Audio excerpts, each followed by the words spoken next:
ఏయ్, ఆగండి ఆగండి, స్క్రోల్ చేయకండి. థియేటర్లో మిస్ అయ్యారా? No problem. ఇప్పుడే నెట్ఫ్లిక్స్లో డ్రాప్ అయింది. Ram Charan career best performance అంటున్నారు అందరూ. నిజంగానా?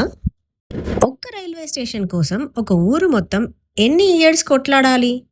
ట్రస్ట్ మీ, పెద్ది మీ గుండెల్ని కదిలిస్తుంది. కానీ ఎలా అనేది మాత్రం నేను చెప్పను, మీరే చూడాలి. ఇది ఊరికే ఒక స్పోర్ట్స్ మూవీ అనుకుంటే మీరు పప్పులో కాలేసినట్టే మిత్రమా. ఓట్ హక్ లేదు, బస్ స్టాప్ లేదు, గవర్నమెంట్ రికార్డ్స్లో పేరు కూడా లేదు.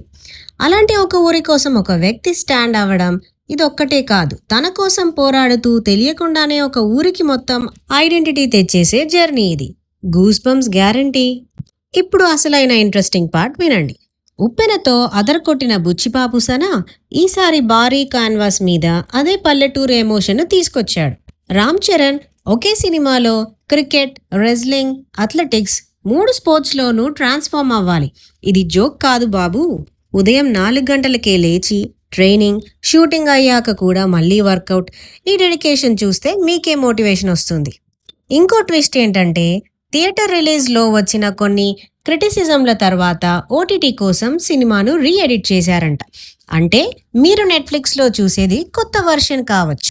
కానీ వెయిట్ చేయండి, అసలైన బాంబ్ ఇంకా రాలేదు. జగపతి బాబు క్యారెక్టర్కి సంబంధించిన ఆ ఒక్క మలుపు అది వచ్చిందంటే సినిమా మొత్తం దిశ మారిపోతుంది. నేను ప్రామిస్ చేస్తున్నా.